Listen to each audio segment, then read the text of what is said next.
If Theology in the Raw has blessed you or challenged you or encouraged you on some level, then I would like to invite you to consider supporting the show by visiting patreon.com/theology in the raw. You can support the show for as little as $5 a month and get access to various kinds of premium content like monthly Q&A podcasts, the ability to ask me questions and dialogue with other Patreon supporters. Gold level supporters are able to participate in monthly Zoom chats where we talk about pretty much everything. Those chats can get pretty wild sometimes, and I absolutely love it. So join the Theology in the Raw community by signing up at patreon.com/Theology in the Raw. Hello, friends. Welcome back to another episode of Theology in the Raw. My guest today is John Mark Comer, who is a speaker, author, former pastor of Bridgetown Church. He's the author of several books, including his most recent book, Practicing the Way, Be with Jesus, Become Like Him, Do as He Did. And a lot of our conversation, it grows out of the content of that book. So please welcome back to the show, the one and only John Mark Comer. John Mark, how in the world are you doing, man? Well, first of all, you've got this amazing ability to be able to go dark and actually go dark, like canceling your email, canceling your social security card, throwing away your passport, whatever you do. But when you're dark, you're dark. But here you are. You're. For the record, only one of those three statements was true. I did cancel my email and I did get rid of my phone, but I did not cancel my social security card or throw away my passport, just for the record. I bet you that has crossed your mind, though, or at least throwing away your cell phone where you're like, I'm going totally cell phoneless. Has that crossed your mind? Has that ever been a thought? Yeah, I mean, I did the light phone for a while, but it's all about simplicity for me. So it's like for a while, we were a one-car family for a long time, and I would ride my bike everywhere. But then we kind of moved up this really tall hill, and I had to take the bus, and Portland doesn't have a great bus system. And so then it was a nightmare. And it's like I'm getting to the bus and waiting there for 30 minutes in the pouring rain in winter and late for everything. And I realized my attempt to interpret monasticism for the domestic modern era and simplify my life is actually bringing more complexity and stress. It's making me less like Jesus, not more like Jesus. So that was my experience with, attempting to not have any smartphone at all. So I went dumb phone style. But yes, there are a lot of people that struggle to disconnect. And I used to be like that. And now my struggle is the opposite. I just so enjoy those times out in the quiet and the wild that I never really want to come back. Would you say you were ever addicted or heavily inundated or just really tied to your email, your phone, social media? Like, was that ever a struggle for you, or was it always kind of a love-hate relationship where it was kind of easy to get rid of? Yeah, no, I mean, all of that. Yes to all of the above. Yeah, and now it's just not, because I don't know what, I go through seasons. I don't know if you remember last time I had you on the podcast, I literally deleted Twitter in the middle of our conversation because of you. Put it back on a couple months later, but actually I don't have it on now. So it's been kind of like every few months I'll put it back on, and every few months I'll delete it again. So Twitter doesn't even exist anymore. So you can't do it anymore. It's gone.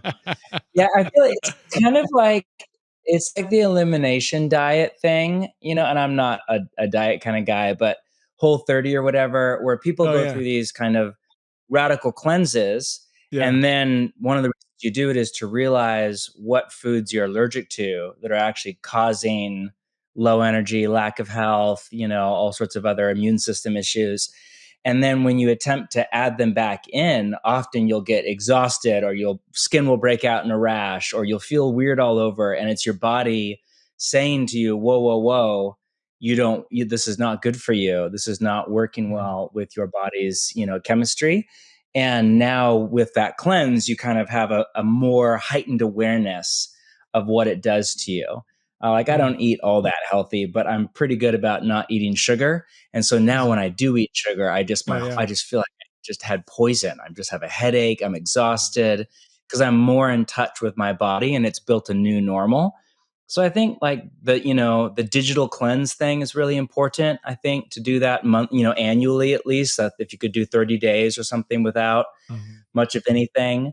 I think that kind of a practice is a really good annual practice, because your nervous system and your soul even, I think, kind of recalibrates, and you begin to realize how, toxic a lot of this stuff is. And then when you add it back in what you used to crave. Now you're like, oh man, I don't want that. I don't want that in my life. It's not, for me, it's not really hard anymore. For me, like I would love to just take a sledgehammer to my email account and never answer another email again. To me, I just feel like I get in this rat race of just, I could literally spend all day in my inbox probably. And the more you email people, the more you generate more emails, know? And I'm like, I don't. I could make a full-time job out of doing email, no problem. Did you read Newport's A World Without Email? No, but you got me onto him. Yeah, he has this whole concept of the hyperactive hive mind. That exactly what you just said. The more you email, and you come back from a long vacation, and you often expect I'm going to have to do email for 3 days, and often like 2 or 3 hours, and you're at inbox zero because so many things just kind of got solved without you, or there wasn't that back and forth and that chatter. But the expectation now that people would work by always being connected to email, and then your work becomes reactive and you're working on somebody else's timetable, on somebody else's project, somebody else's due date. It's just a terrible way to live. So some jobs require that. But there's that line, who was it? There's a mathematician I read who completely gave up email. And he said, email is great if you want to stay on top of things, but I'm trying to get to the bottom of things. And I like that. Well, Newport's deep work book, which I found because of your email ping back saying, because I believe in deep work, I'm not going to answer email for 7 months, whatever it is. Not quite. At that time, it was, I think every Monday afternoon is when you email. No, so like if I email you Tuesday morning, I know I'm not going to get a response. And I get it. I was like, oh, okay. Want to work with me. People who work with me hate it. I just feel so bad for them. But then you know what? I'm doing what I'm doing. Here's the problem is my boss is my wife. So if I'm not like, oh, I'm not going to check my email. She's like, you're just creating more work for me because I'm the one having to scramble. Okay, you got to wait until Monday and on the phone with people and stuff. So yeah, I am one of those guys that, given the various hats that I wear, I do have to be on some of these things, but I could definitely, what I've been doing is just, because my main job is deep work, right? I try to spend 3 or 4 hours a day in deep thinking, study, research, writing, I mean, you and I have pretty similar jobs now. We didn't last time I chatted, but pretty similar jobs, I would imagine. So in my mornings, I typically leave my phone. Well, see, I like to listen to, I'm into these lo-fi beats. Do you know what lo-fi beats are? It's like no words. It's just like, doom, doom. It's like kind of like hip hoppy, a little jazzy. It's really great to study to. So can you sing that for me? I feel like you should. Okay, actually, let me. Okay, here from my audience, I gotta play it. This is seriously. This has changed my life. I gotta. Here, I got my. I'll put my speaker on. My wife got me this portable speaker, so I actually have some kind of like bass here. Hold on. This is a moment right here. It's a podcast. Oh shoot! I'm in airplane mode. What am I doing? I'm wasting everybody's time. Into the podcast. I'm talking about lo-fi beats. Forget it. Well, if this hooks up, I'll do it. But anyway, I try to like be vigilant about when I'm in deep work. Sometimes I put these headphones on that are just like, they just block out sound, and I'll put on lo-fi beats because if my family's like doing stuff, no, but I understand that you have to be vigilant. Yeah, it's aggressive so about blocking everything out. Or sometimes I'll leave my phone up on just leave in the bedroom. But my point is actually, it's not hard. It's like, it's become to where it's like hard for me to check my email. Like, oh gosh, I don't want to open this up. And I'll go in and get sucked in. But for some people though, it's maybe more of a draw. For me, it's like, I guess I have to do some of this stuff. But yeah, the only time I detest email, but the only time it's ever a draw is when I'm tired. It is easier than deep work, because deep work requires discipline, initiative, creativity, fighting off distraction. Yeah. Whereas a lot of the digital stuff, you're just reacting and just responding. Somebody asked for this, and I'm going to say this back, and Yeah, totally. Yeah. And I just feel like it's such a time waste. I do love getting stuff done. And I know that like deep work takes, I think Cal Newport talked about this, like it could take an hour or two until you get of no distraction, until you get into some kind of flow or some kind of like Oh, you are in the material. You're at your optimum point of thinking through things. And for the things I'm thinking through, like I I don't choose light topics as you don't either, so it's not an option. But and I love it. I just thrive. Oh, the energy of like, I'm such a nerd, right? But I mean, I just love getting so deep into something to where you just feel like you're swimming in it. I don't know. It's hard to describe, but yeah. Can you give can you give us an update from when you what's the word? Stepped down, left, got fired from your church job? I know it's not got fired from, but last time we talked, you were a pastor. You're not anymore. Can you give us the last couple of years of your life? What's been going on? Yeah. No, I was not fired, thankfully. Not yet. I was a pastor in Portland, Oregon for just short of 20 years at the same church that we were a part of the planting team on, and we're there for a very long time. And long story short, we did this kind of 5-year long initiative at the church that kind of built up to actually right when COVID broke out, called Practicing the Way. That was our attempt. I was kind of wrecked about 10 or 15 years ago, and we can come back to that if we want, but I had not a crisis of faith as much as a crisis of discipleship, both in my personal life where Barton has this line, I had come to the end of what the traditional evangelical discipleship models had to offer. Wow. And I kind of came to that moment where the kind of template for discipleship that I had grown up in that had worked well for the early stages in my spiritual journey was no longer working well, if at all. And I was stuck in some ways that if I did not get unstuck, were going to reap consequences long term in my marriage and family and emotional way of being.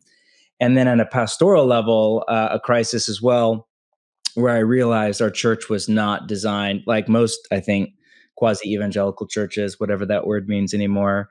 It was not designed for high levels of spiritual maturity and growth and depth. It was designed for other things, not bad things, but not for that. So I had this crisis and was introduced to the whole world of spiritual formation. Dallas Willard was kind of my gateway drug. And, through him, that's a metaphor, by the way. I am in California. I have to clarify that. I do not mean that literally. But through him, he was kind of my portal to a whole new world that combined everything from the best learnings from the social sciences and the modern world to the best writings of the ancient church and the contemplative tradition, East and West, for the last 2,000 years. And it honestly was like a second conversion or something. It was like transformative for my personal life with God and pastoral life. All that to say, we spent a number of years kind of redesigning our church around a working theory of change, as we called it. And then basically took our church through this 5-year discipleship journey, formation journey that we call Practicing the Way.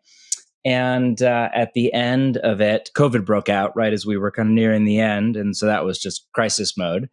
And I realized, the church post-COVID was going to require a lot of hard work, a lot of leadership, a lot of really hands-on pastoral presence in the city. And all good things. But I realized, man, I'm in my early 40s now. I started pretty young, and I really want to give the second half of my life to formation and the growth of the soul. And what does that look like in local communities? Not necessarily to the leadership of a local church, which is an honor and a privilege and is an all-consuming task. And so stepped down with the full blessing of our elders. I mean, it was very tearful. We had a really strong, healthy leadership community. So we spent a season in discernment together. And at the end, you reach the end of your tenure. I was there almost 20 years, and you come to a point where you have, you've played your part in the chapter in the story. And the story goes on, without you or with you in a more minor role or a side role. And there were many years where I wanted to step down because I'm more introverted and prefer, writing and spiritual direction and teaching to leadership. But I felt like to step down would have been disobedience. And that just turned in my heart where I felt like to stay would have been disobedience. So we stepped down and decided to take this kind of 5-year initiative, practicing the way that we'd done at our church, which a lot of other churches were beginning to use, and kind of turn it into its own nonprofit and spin it up and kind of redo it all and offer it back to the church at large. So I'm about a year into that 3-year project right now. So you're running or helping run a nonprofit, practicing the way, that is helping churches do what you guys did, spent 5 years doing. Is that basically a good? Yeah, we're in the process of creating about a dozen resources for the church that'll take us about 3 or 4 years to put together, of 9 practices, 2 different courses that are all kind of designed for practice-based community discipleship that we offer to the church at large totally for free. So yeah, that's what I'm doing.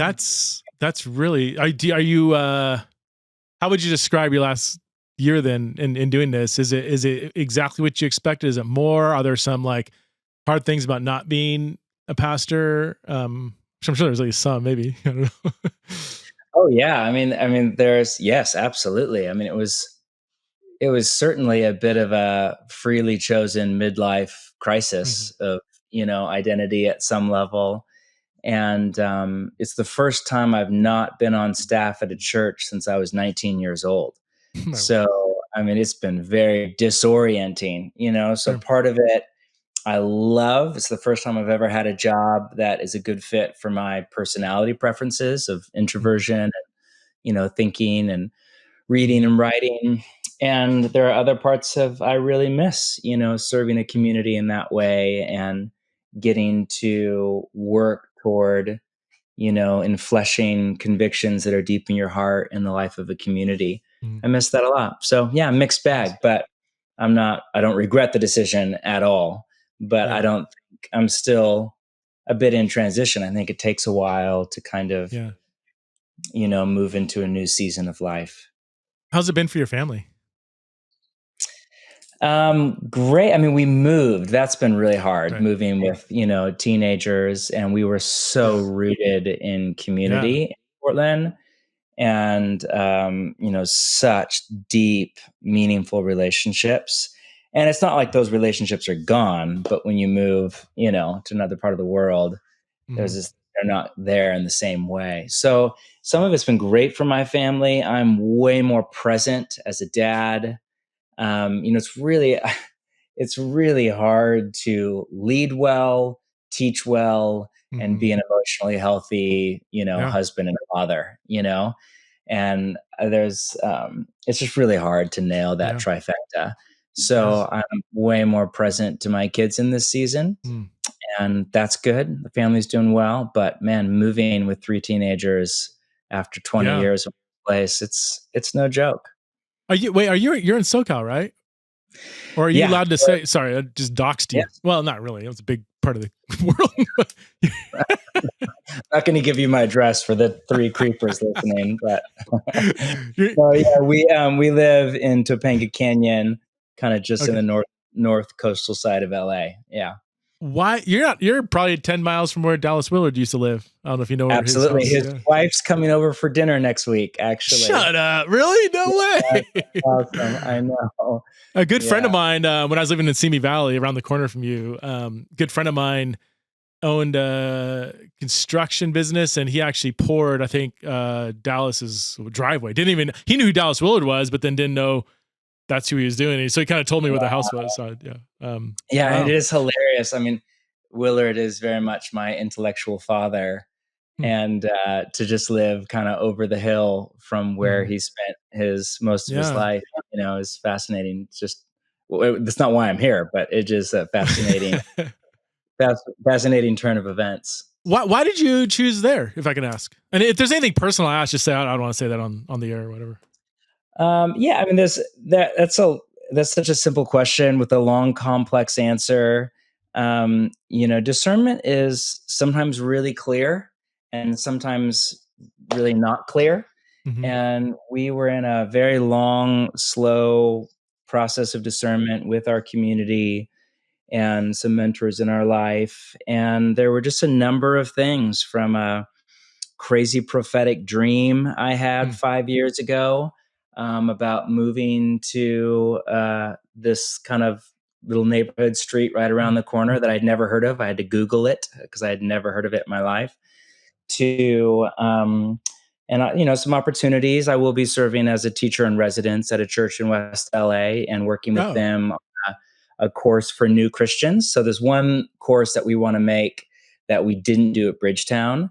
And it's really important to us that we road test the heck out of everything. So I need a spot to kind of work on it for about 2 years, just, me and 20 people in a church basement kind of thing. It's a course for people that are new to the way of Jesus, new to following Jesus. And there's a church here that has a lot of new Christians. So I'll be working with them on a project. My sister's in the area. I'm from California. Always had intended to come back to California for the second half of my life, if possible. So lots of different reasons. There's a school here for our kids. It's kind of a bunch of different, it's hard to describe. It's a long conversation, but Toena Canyon. The short version is we prayed a whole lot and we felt like this is what Jesus was asking of us. That's the short version. The cliched but very honest answer. Topanga Canyon, I used to surf out there. You're probably, 15 minutes from Malibu. Yep, absolutely, man. Love that area. Really good. It's just at the bottom of the canyon. So, yeah. By the way, if you haven't been there yet, there's a great little French pub, blanking on the name now, right off of, is it off Topanga? It's just up the 101 from where you're at. Ladyface. Have you been to Ladyface yet? No. I'm gonna Google it right now. You and your wife. It's classy, but not snooty. It's up the valley. Yeah, it's coming up. Oh yeah, it's right there. Okay, great food, great little patio, great beer. It's just really cool vibe. I miss that place a lot. All right, and it looks like I can get there up through the mountains without having to go to the freeways.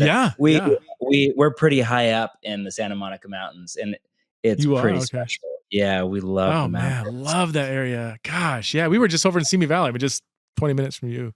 Yeah, we used to hike around there all the time, and man, it makes me jealous. Can you say what church you're at, or you can tell me offline if you don't want to say publicly? A bunch of people flock into your church to get autographs or something. Yeah, the church we're working on the course with is called Vintage Church. Oh yeah, in Santa Monica. Vintage. Who's the pastor there? Gare Jones. He's a Brit from HTB in London. Great dude. He's an old friend. Is he part of Chris Venon's network? Was he one of those? No, he's technically in that Anglican, Todd Bishop kind of Anglican crew. Okay. Oh, that's great. But he's a British Anglican, which means he's not really Anglican. It's all the Americans that like Anglicanism, in my experience. All the Brits are like, the Anglican Brits I know are like, this thing's the worst. He's real Anglican. But the Brits like it. Or sorry, the Americans love it. Yeah. I'm curious how, and are you okay if we jump around a little bit? Is that, I'm just going to ask questions. This is your podcast. I'm sitting in my office, delighted to see you, happy to talk about whatever.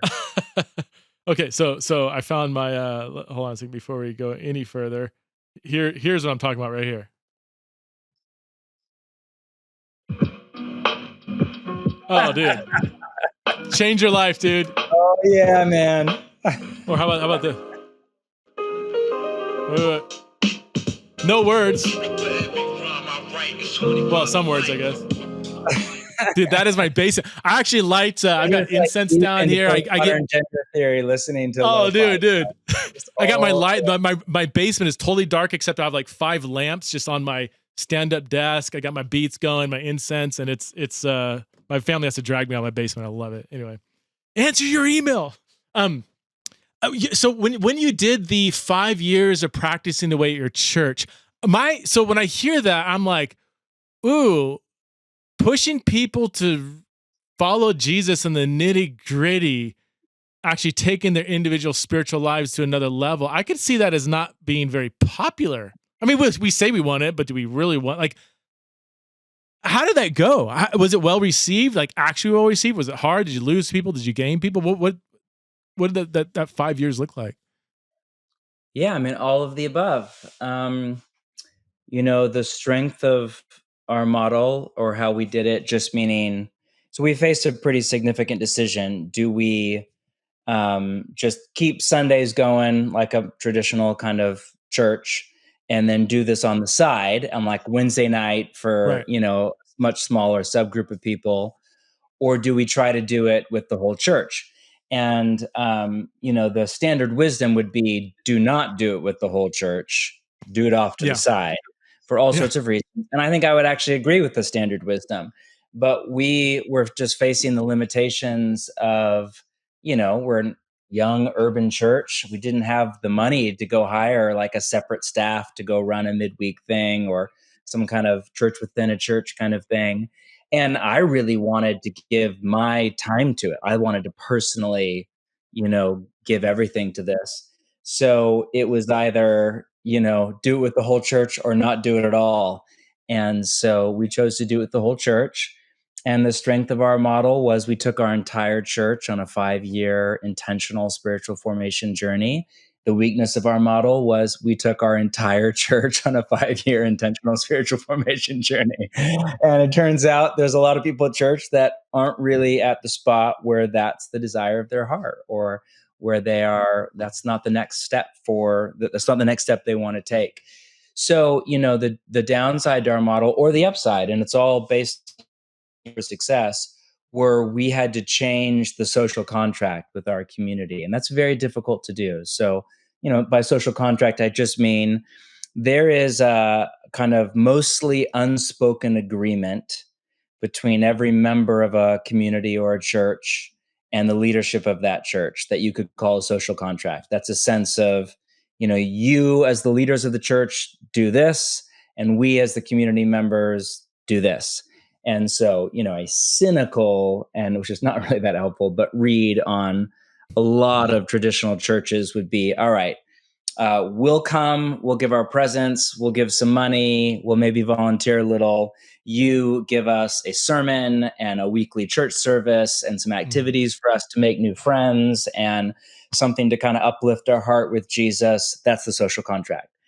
And so what we had to do was change that social contract, because the social contract normally doesn't require anyone to live by, what the early Christians would have called a rule of life. It doesn't require any commitment to, basic life architecture of discipleship or life in community around a table and smaller contexts, which for us were kind of non-starters. They were just so non-negotiable to the way of Jesus.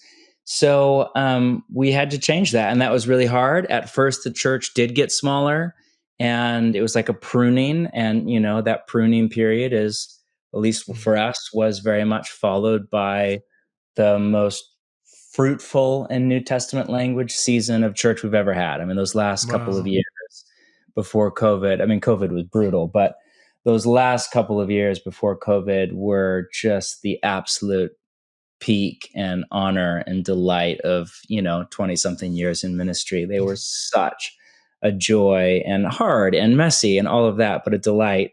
But even in the best years, you had lots of people that were in all the way, lots of people that were on the fence, lots of people that were actually resistant, and a bit of a burr in the side. But overall, over those 5, and by the end, it became, kind of 6, 7 years with COVID. And it's not even over yet. The rule of life rolls out in this January. Probably about when the podcast comes out is when that kind of the culmination of that journey will come to its peak. It profoundly reshaped the cultural architecture of the church in some really beautiful ways, Can you give us a really concrete example just of maybe one of the spiritual disciplines or one of the things that you integrated into the, can I say, mandatory rhythm of the church? Like, if you're going to call this church your home, this is what our spiritual journey together is going to look like. Can you give us like a concrete example of what that looked like, even all the way from how you communicated it, what it looked like on Sunday morning, what were people kind of required to do throughout the week? Is that even the right question? I mean, is that? Mandatory is not the word I would use, because everything we do is invitational, but we are trying, Tyler Staton, who's my successor as the leader of the church, has a lovely line where he just tells people the kind of welcome to church class, like, we have an agenda for your life. And I just want to be really clear. We want to increasingly radicalize you to discipleship to Jesus.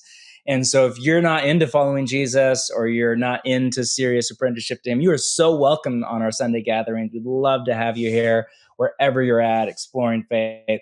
We just need you to know that eventually this place will become uncomfortable for you unless if you decide to seriously follow Jesus, because we have intentionally built the social cues in such a way. So mandatory is not the word I would use, but one easy example that was one of the ones we spent the most time with would just be our entire church was broken down into neighborhood-based table communities where you would share a meal every single week with, 10, 15, 20 people in your neighborhood.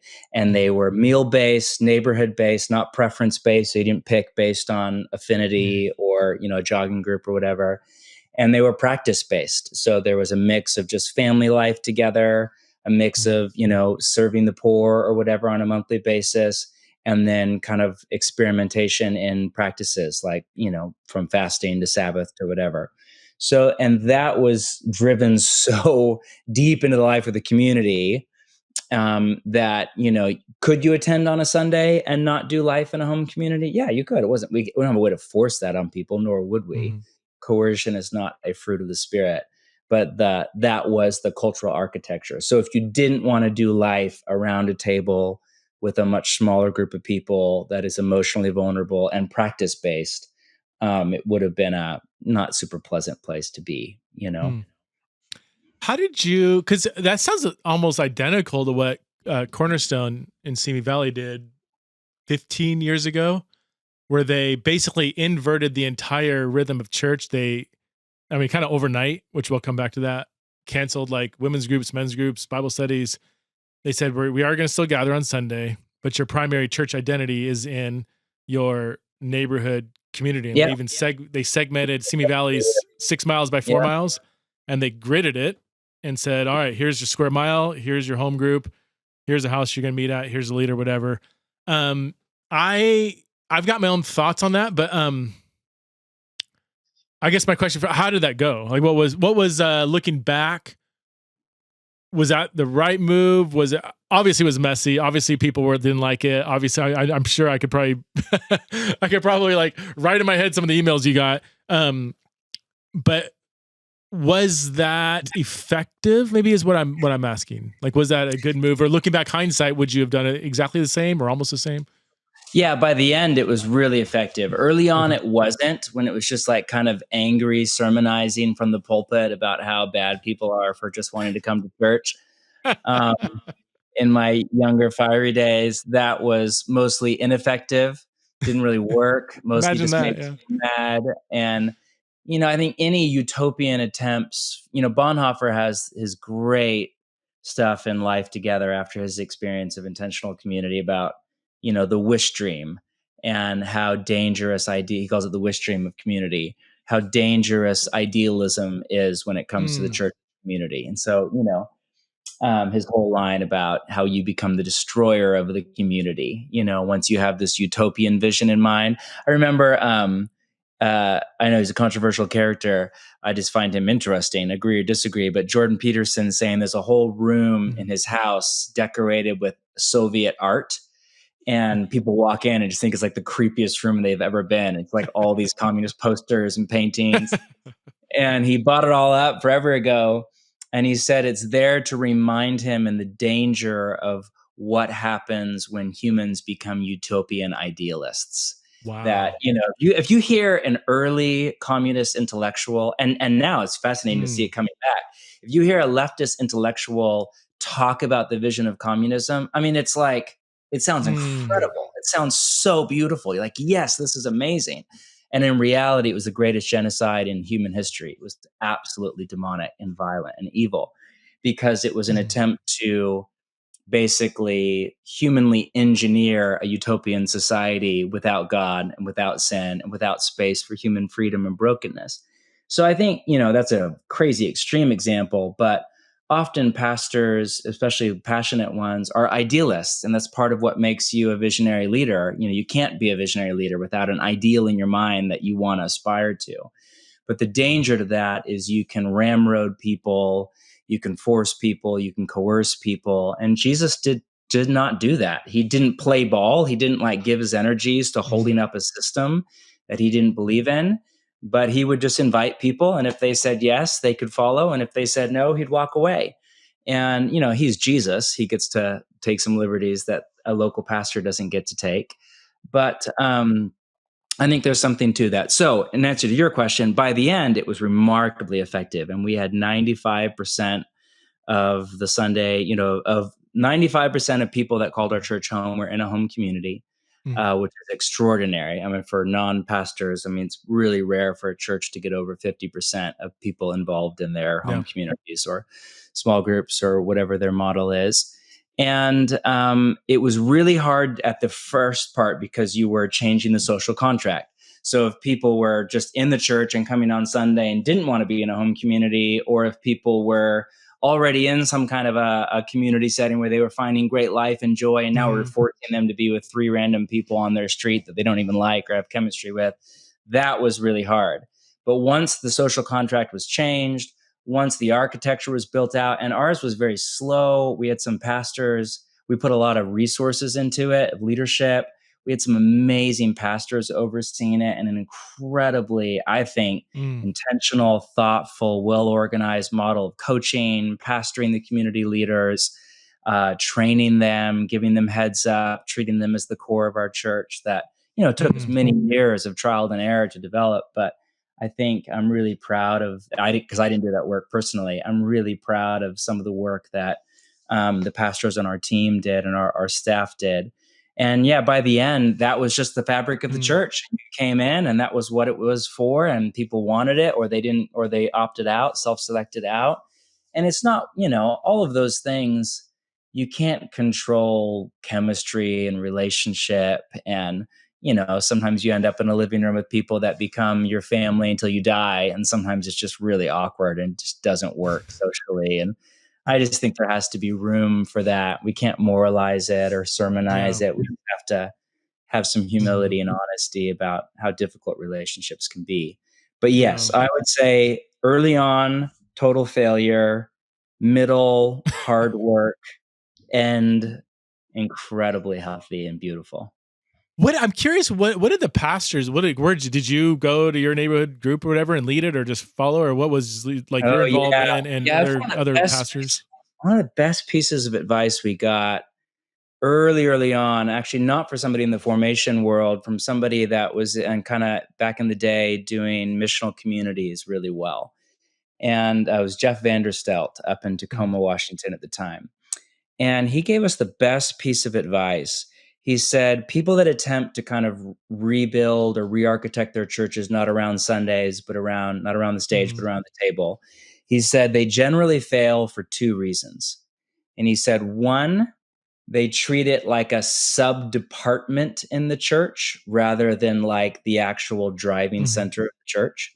And they don't resource it, they don't emphasize it, they don't architect around it as the center point. And 2, he said it doesn't show up in the lives of the highest levels of leaders. So the lead pastor will say, like, my elders or my small group, or some nonsense. When you can fire people or they can fire you, that's probably not like the most ideal setting for able-based community. So we took that really seriously to heart, and that was just, I think, I'm really grateful that word of wisdom came into our life. So yes, you could not be an elder, pastor, staff member if you were not actively, living in. You didn't have to lead it yourself, though most or many of them did. But yes, all of us were 100% all in. Our budget reflected it, our resourcing reflected it. It was not just a like PR thing when we would say, your home community is your primary experience of church, Sunday is secondary. That is genuinely my ecclesiological kind of position.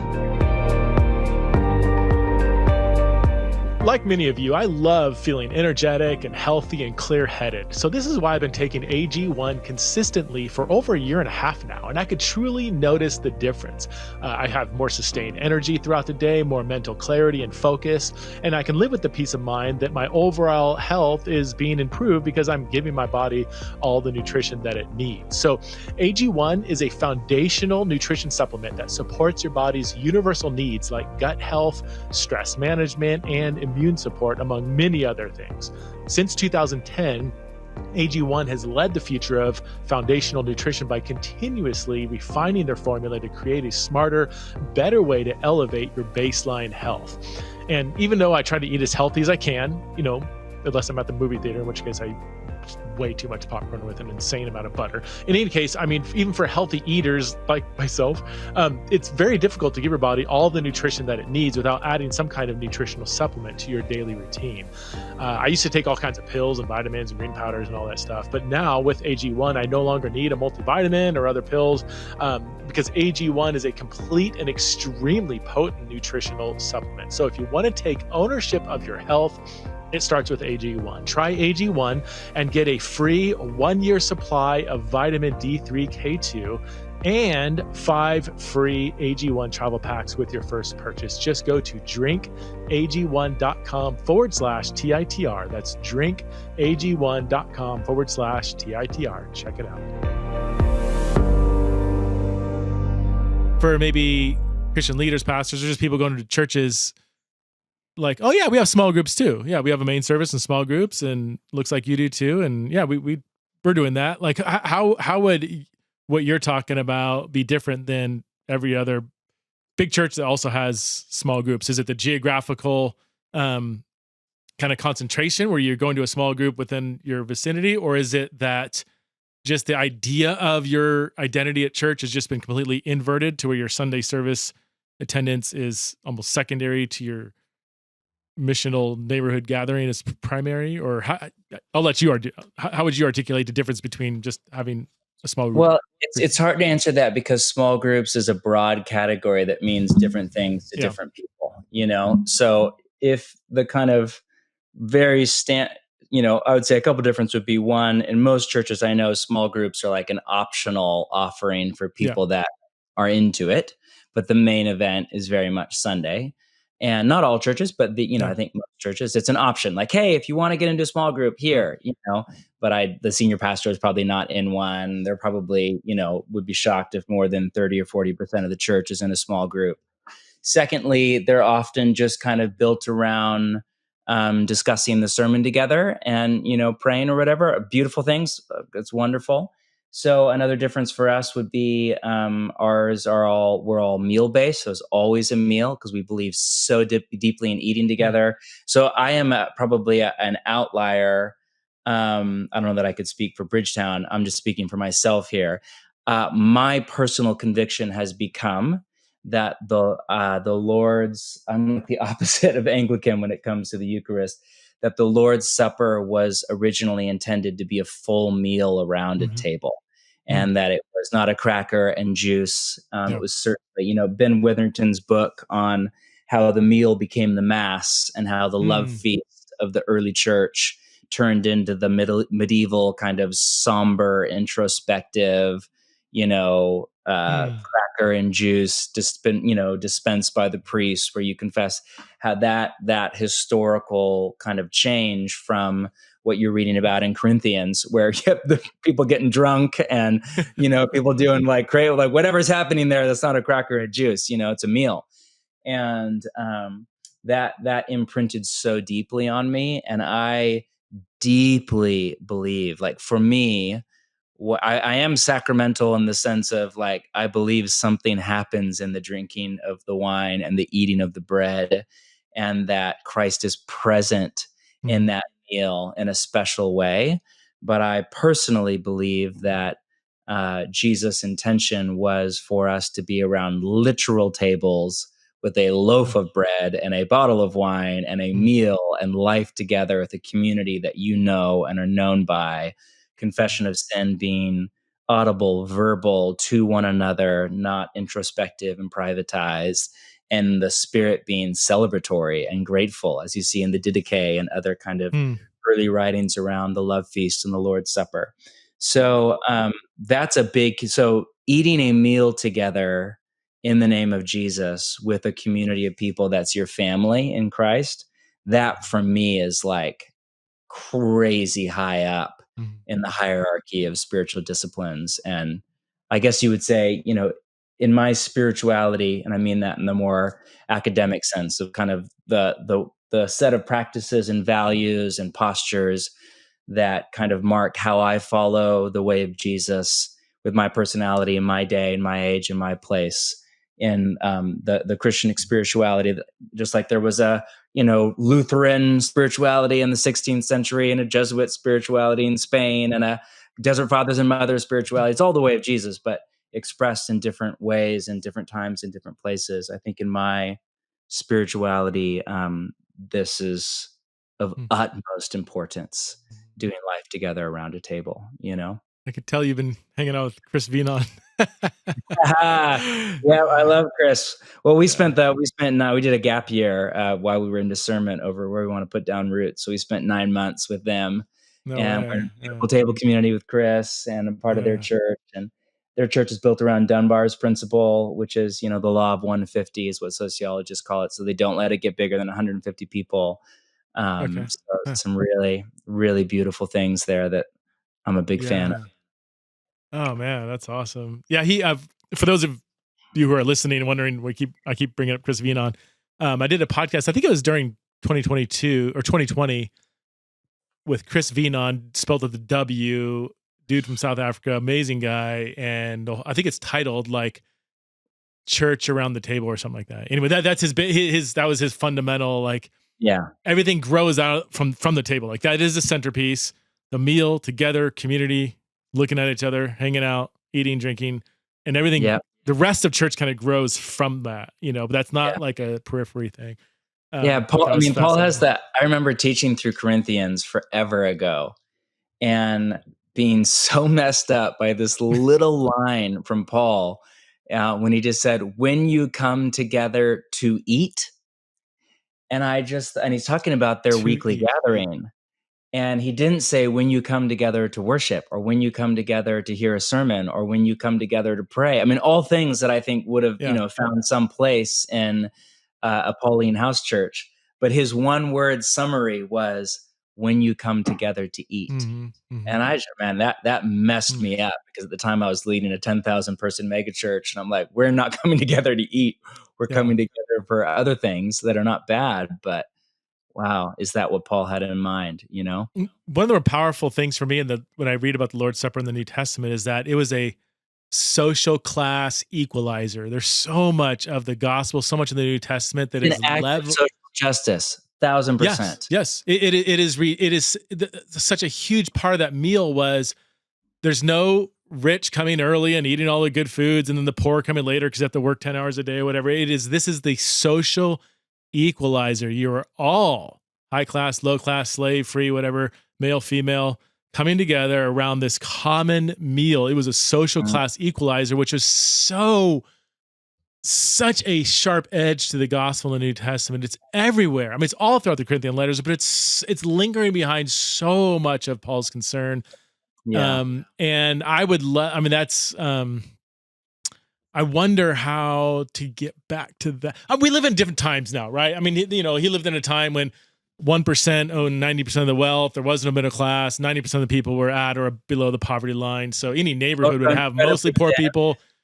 The house they're gathering at was a wealthy person with a couple of wealthy friends. So I mean, and we live in a different time now, but I think we still have, not to the same extent, but we still have our own social classes that need to be equalized. Anyway, sorry, you were jumping in. No, I was just saying yes, absolutely. But that doesn't negate the principle.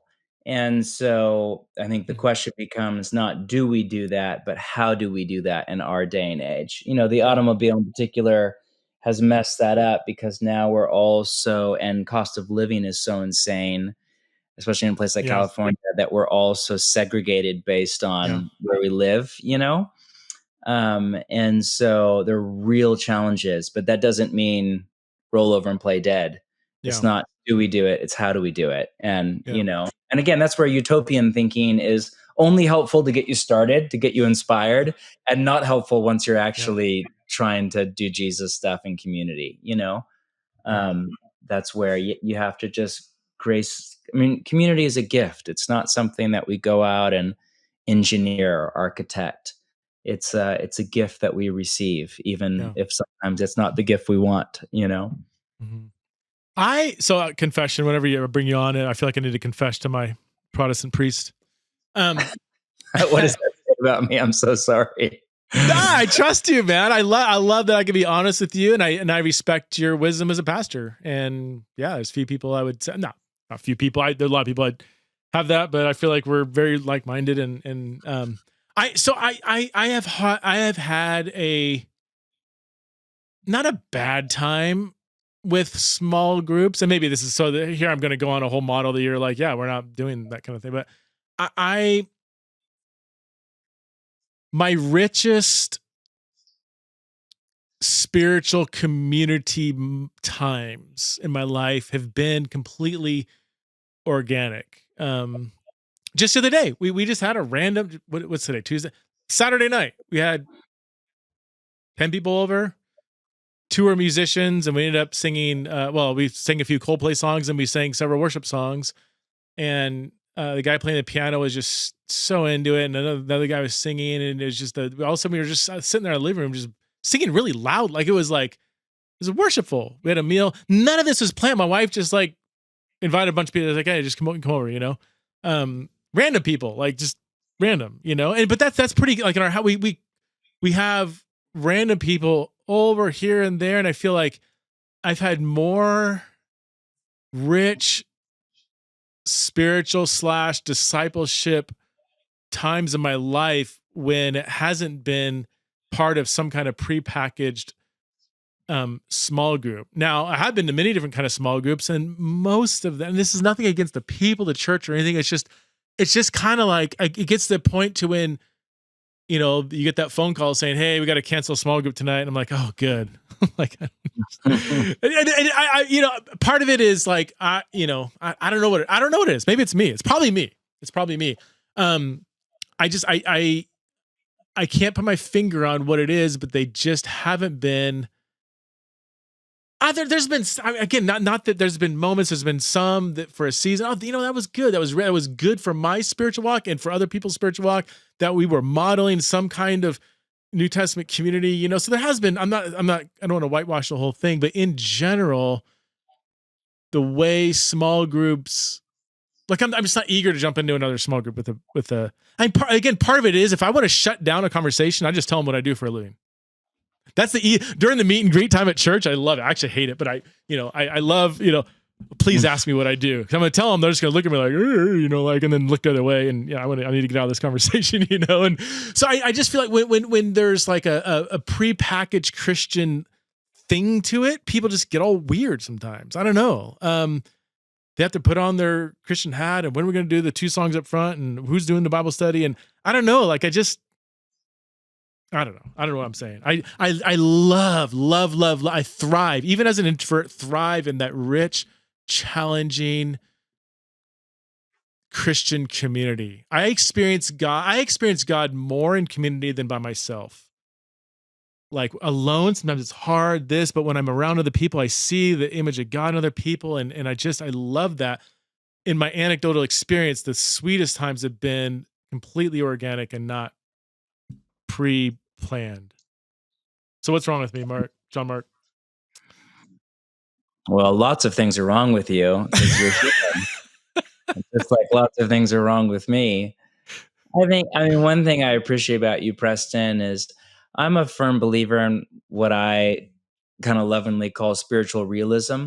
I think there's a profound lack of honesty in the American church, in particular in preaching and teaching.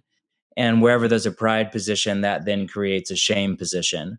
So if all you offer to the world is this kind of rose-colored view of life together in community, and people get into community and experience it to be very hard, then you create this whole shadow position out of which everything from deconstruction to guilt and shame to sin can all thrive in the shadows, Mm-hmm. And so I honor and affirm your spiritual realism, your honesty. I think it's important to name when whatever your expression of community is does not seem to be accomplishing what Jesus means for it to accomplish. And sometimes we can't tell, right? Because sometimes we think it's not actually forming us, but it really is, because it's forming us through, others come to us. What did I read the other day? As the troubling grace of God, as people kind of iron sharpens iron. Yeah. But I think part of that is I would have to ask more questions. So when you say, non-organic, programmed, if you mean the kind of traditional evangelical small group, in all honesty, I wouldn't say they're a waste of time, because we're deeply relational and we need relationships. But the lack of depth is just staggering. And there's a weird group psychology in traditional small groups where they devolve to the lowest level of spiritual maturity and commitment. So it's very different than the group psychology in something like CrossFit, where you can come and you can be 400 pounds and asthmatic and you're welcome there. But you're joining a community that is coming together to literally get so sore they can barely walk home afterwards. And if you give up or you don't put your heart into it, people are going to love you and accept you, but they're going to be yelling at you and get up, come on, give me 10 more. Because you come together for this express purpose of athletic training. The problem with a lot of small groups is people come together for the express purpose of meeting some new people, and not for the express purpose of spiritual athleticism or spiritual formation or whatever you want to call that. So I think there's some kind of group psychology issues that often get accidentally, with no malformed intent, built into a lot of traditional church small groups that don't make them bad, but mean they need significant, I think, kind of repositioning to work. But, my only pushback to you, organic, meaningful, sporadic times with special people that we have chemistry with, of course, all of us enjoy those times so much more. They're so beautiful and they're so wonderful. And they can do some really special things where they come in and they enliven our heart and they open us up. But there's a couple of things that they can't do, or that they do really badly. One, they don't do commitment and consistency, and intimacy only resides in the safety of commitment.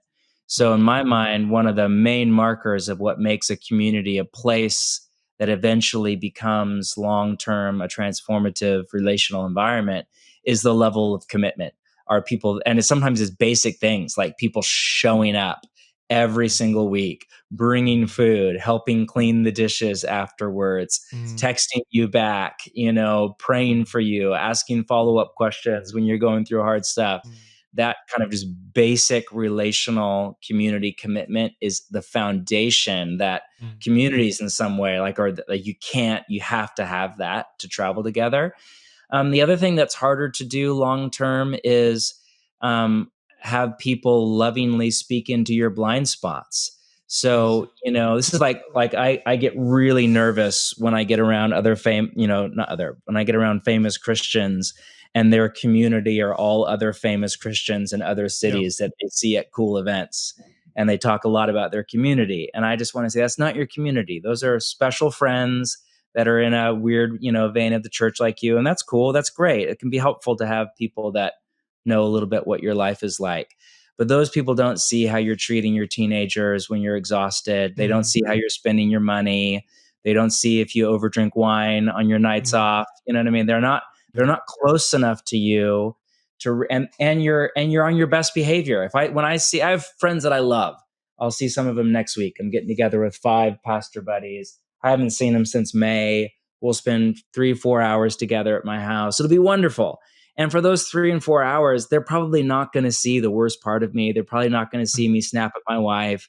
They're probably not going to see me, do stuff I shouldn't do, because I'm going to be excited to see them. And I'm going to be in a different emotional space than if we spent every single Wednesday night together and we did multiple things together and they were looking at my budget and look at my finances and deep into each other's lives. they'd see whole other dimensions of my life that they could then lovingly speak into, and name. And so I think the organic quote, and by the way, I have a little bit of an emotional allergy to that word organic. I don't like it. So that's I don't need it. I don't know. Personal bias. Yeah. But I just think, it doesn't have to be a church small group. It can be a house church or a table community or a gathering of people in your area that you have affinity with and chemistry for.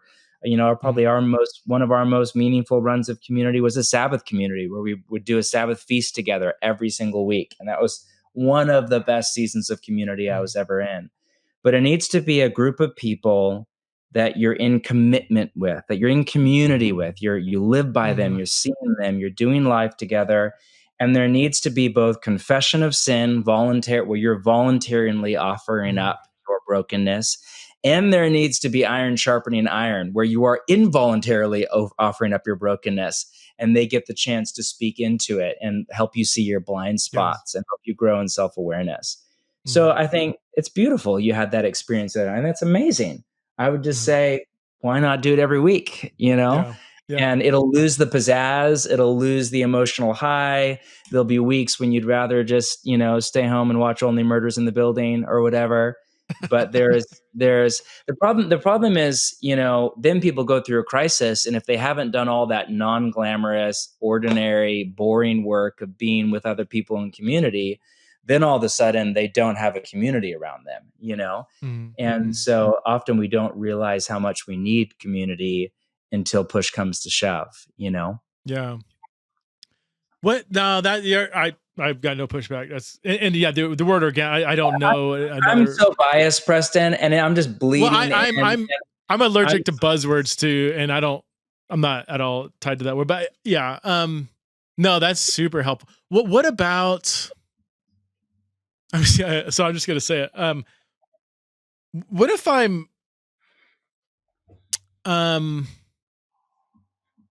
skeptical or highly selective with who I want speaking into my life? Because if I open up my life for everybody to speak into, at least in my environment here, I'm going to have people tell me who to vote for. I'm going to have, why we should own guns or on the other side, whatever. Like there's just be all kinds of stuff. It's like,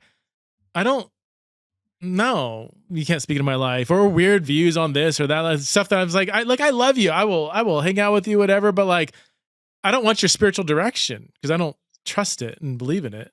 Like, I don't know. Is that so arrogant? But I could describe some kinds of people that would speak in my life if I said, hey, whoever is around, just come on over, speed. Hey, we live in the same neighborhood. Speak into my life. I'm like, I don't know. Yeah. Yard. Well, maybe be good. Maybe I do need to vote for Trump or whoever, or by Biden. I mean, gosh, Preston, I'm certainly not on this podcast to tell you what to do with your life. Let me. Okay, I am not in crisis. I'm doing really good. This is. I wasn't even thinking about talking about this. I guess I'm thinking back like my last 5-10 years and like church small groups in general and stuff. I feel like I've got a fairly good network of genuine relationships and ongoing community. I'm not in an organized church small group. I haven't been for several years. But again, the types of groups I have not been in are not really the types of groups you're describing. So it's not like I'm saying, no, John, I don't want to be part of what you're doing.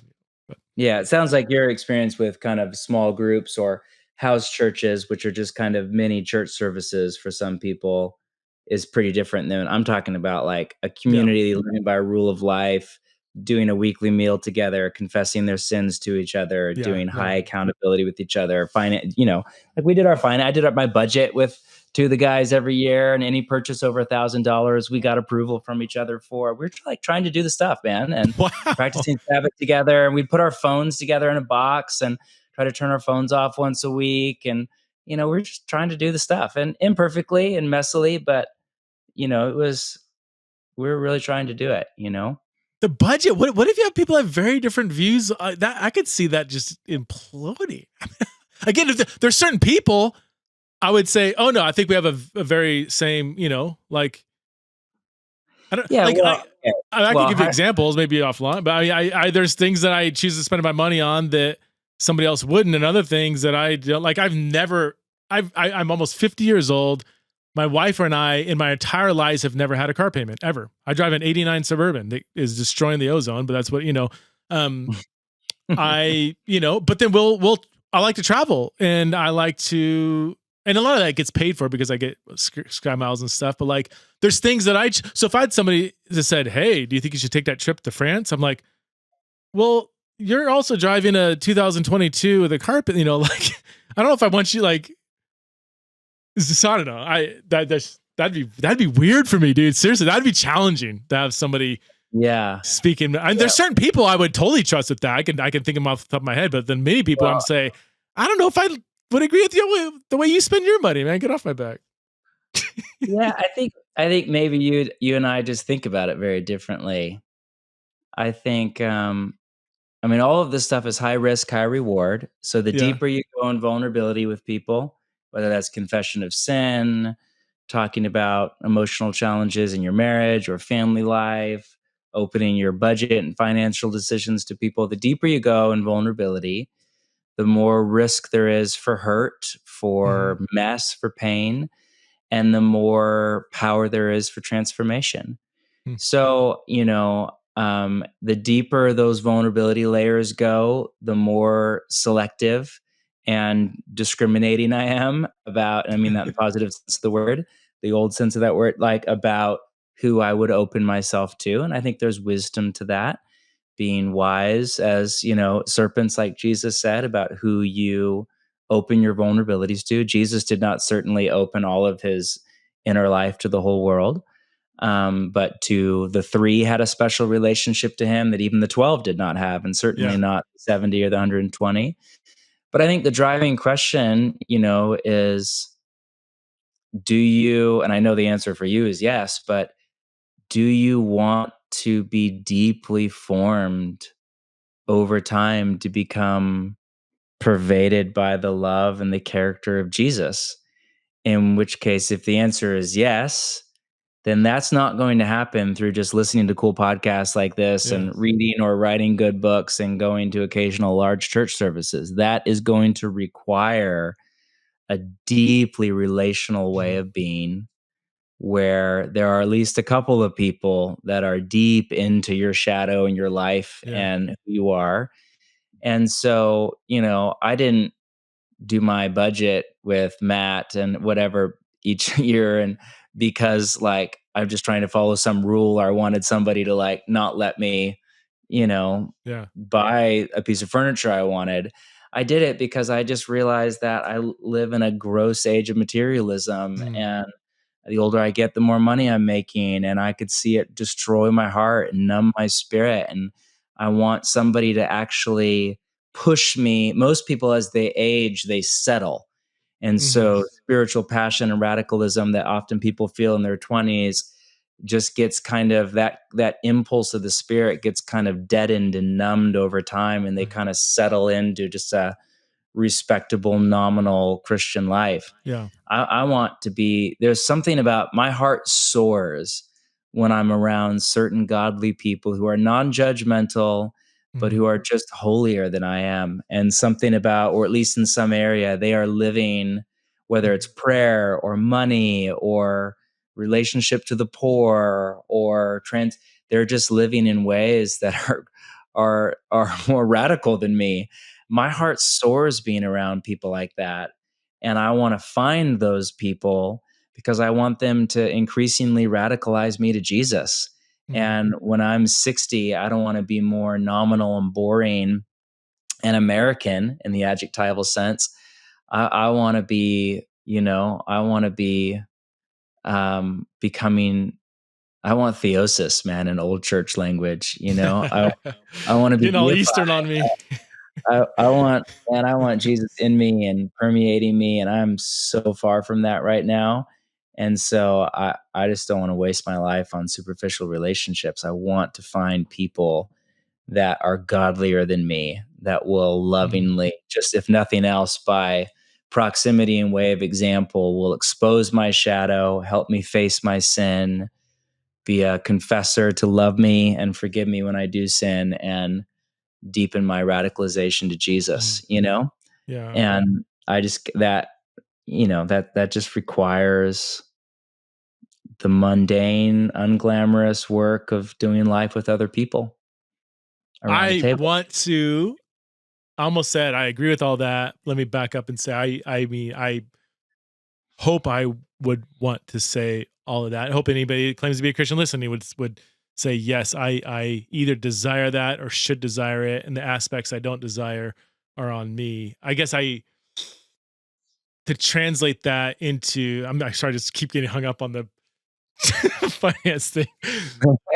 Let's set that aside. Just to say, okay, all the believers that go to my home church here in Boise within a square mile, those are the people that are going to help me do my budget. That's where I'm like, well, I'm not saying within a square mile. That's the utopian thing. I'm not saying but isn't that you gather together in small groups? I can't do that. I live up in the Santa Monica Mountains now in LA. Nobody lives within a square mile. Everybody's like an hour away. So, it's all give and take. Here's a paradigm that I find helpful. So I mentioned Dunbar's principle earlier. This is a sociologist, evolutionary psychologist from Oxford University who studied human groupings. And his theory, which is a theory, is still widely accepted and respected. There's a bunch of other ones that kind of land very similar. So he basically argues that we have relationships in 4 layers based on group size. So the smallest kind of inner circle or inner ring would be what he calls your intimate. So this is 1 to 5 people max that you can be, his language, not mine, but intimate with. And he doesn't mean sexually, but just emotionally. That's handpicked. That's handpicked, right? No, he doesn't say that. He's just saying for most of us it would be, but it could be not it could be a parent, it could be a family member. Those aren't handpicked, but yes, I guess who we expose our vulnerabilities to is a volitional decision. You have a choice in deciding who those 5 are. Yeah, sure. Yes, okay. Yes. Yeah. But yes, that's not my point. My point is just there are the different layers. So this would be for most people, it would be like their spouse if they're married, their best friend, maybe one sibling if they're close, maybe a therapist or mentor or spiritual director, or just a couple like really close friends that have been together for a long time or something like that. So 1 to 5 people, that's the max amount of people that can completely know you at the deepest level, know your shadow, that you can have deep empathy for. Like if they get fired, you experience it practically as if you got fired almost, or whatever, because you're so tight. The next layer would be your friends, which would be, there are differing theories. I think Dunbar says 12 to 15. Some people want to push that number as high as 30. This would be, in my paradigm, this is your table community. These are the people that you do life with. You eat meals together. You do the one another's in the New Testament with. You're in each other's lives. You're helping each other raise your kids. You're dropping food off for each other when you're in the hospital or sick or have a baby. You're there in a crisis for each other. You're helping each other make decisions when people need sounding boards and help with discernment, which is a big part, I think, of community is discernment together. And then your third layer is what he's famous for, 150, which he says is the max number of people that we can be in relationship with. Now that's a median number. So some people might have a much smaller capacity than that. Some people might have more. So maybe the range is 120 to 180.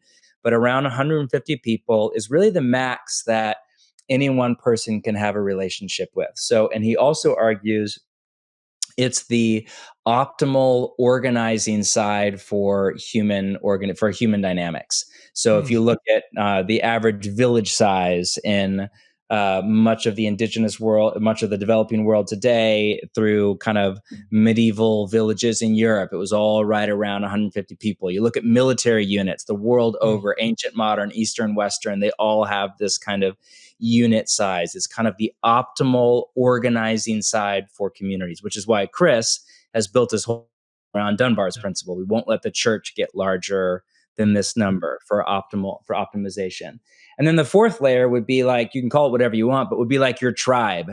So for, a lot of larger churches, like the Sunday Experience is this fourth layer, or it might be the Church of Jesus, or it might be the Democratic Party or the Republican Party, or your sports team, or your sexual identity and where you are in the flag, or whatever. It could be anything, but some kind of larger group of people that you don't actually even know, or you barely know them at all, but you develop a sense of identity and purpose from this larger group, a sense of vision and call, a sense to give your life away to something larger.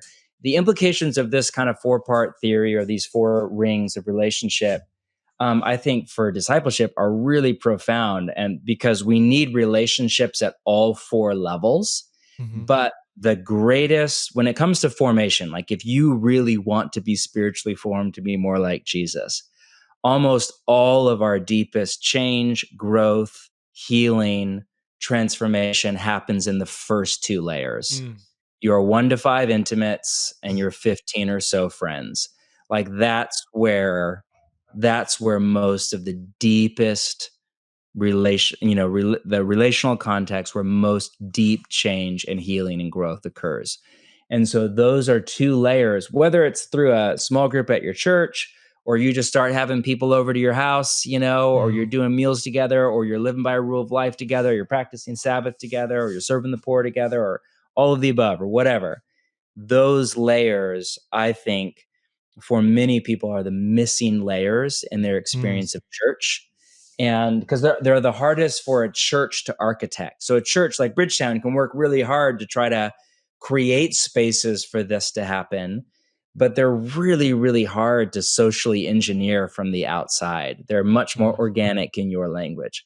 But organic doesn't mean, in my mind, non-committal, non-regular. It can still mean committed, regular, mundane. But these 2 kind of more intimate layers are just really hard to have a church organize for you. But they're really essential, I think, to all spiritual formation. Just my opinion, my thoughts, how I view the world. That's super helpful. And and I gotta let you go, man. I'm taking you over an hour. So instead of organic, what I want to say is, and again, this could be debunked in 5 seconds because I haven't argued for it. It's just kind of where my mind goes, like non-prefabricated, meaning rather than saying at 7 to 9 on Thursday nights, we're going to do this, we're going to meet at this time, we're going to do this, and everything's kind of already pre-planned. And then you get the people to be put in that, I found for me, the most fruitful is when it's just completely inverted. You hang out with the people, and then you kind of build whatever things and rhythms and stuff around the relationships that are already naturally developing. And that's not even, again, that's not, I just feel like when the thing is already kind of pre-planned, Christians just get into Christianese mode and they fall into Bible study mode. And I don't know, it's hard for authentic relationships to happen in my anecdotal experience. But again, that part of that's too leadership too. I mean, you get a weird, awkward leader that doesn't know how to cultivate. What's the plan? Yeah. If the plan is like, we're going to eat together, we're going to confess our sins, we're going to have deep conversation, we're going to, maybe the issue isn't something being pre-planned. I don't share the American I think really unhealthy allergy to organizing structure. I don't think that spontaneous and free-flowing is better than planned and committed. I'm more interested in depth than I am in spontaneity versus structure. I don't think no, that's good. That's good.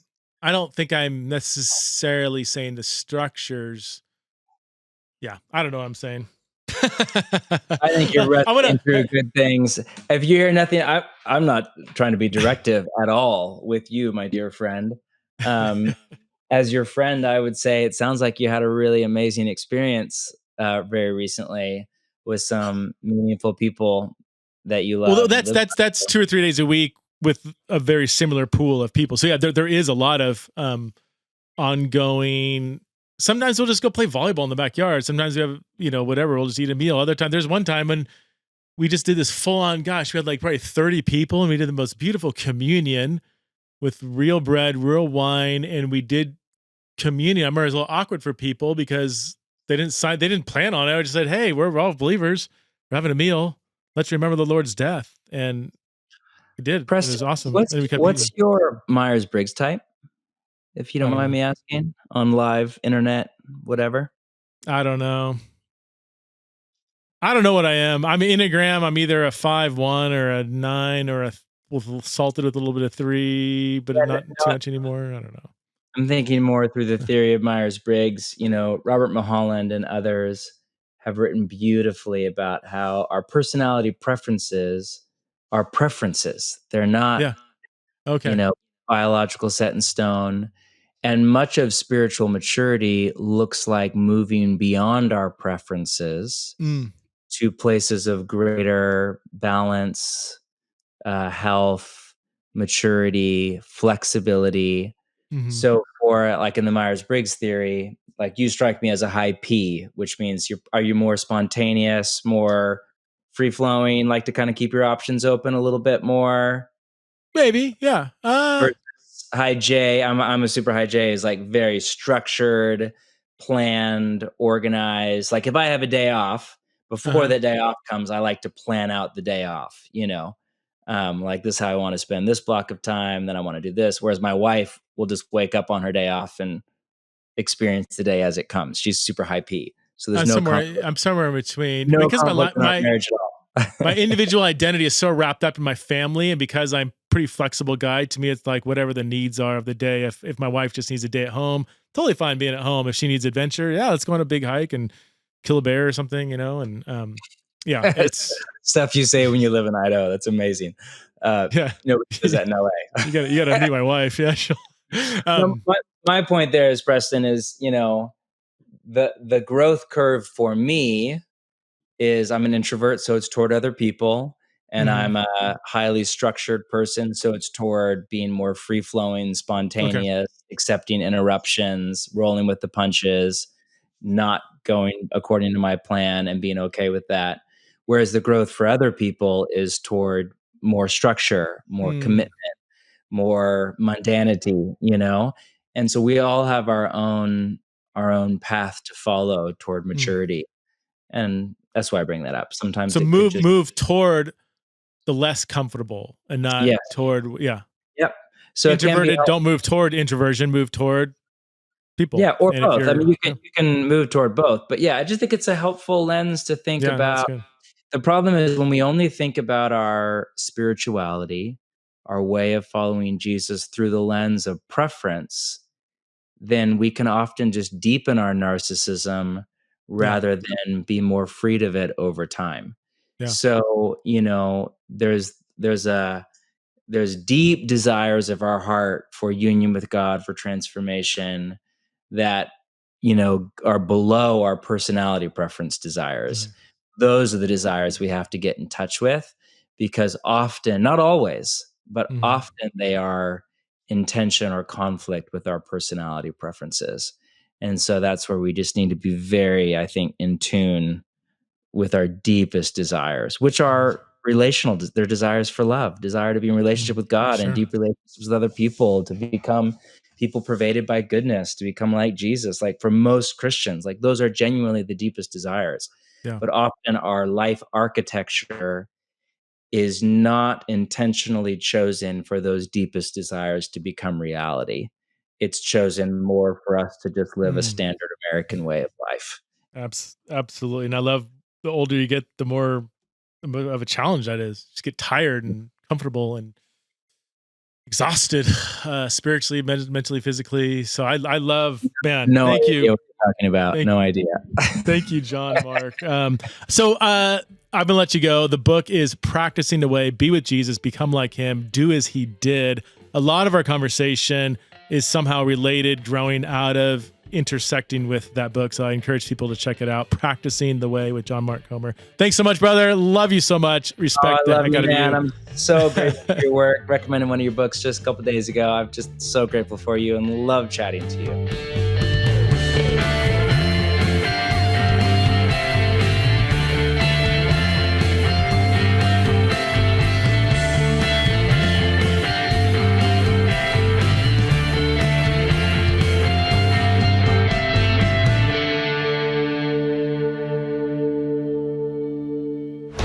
This show is part of the Converge Podcast Network.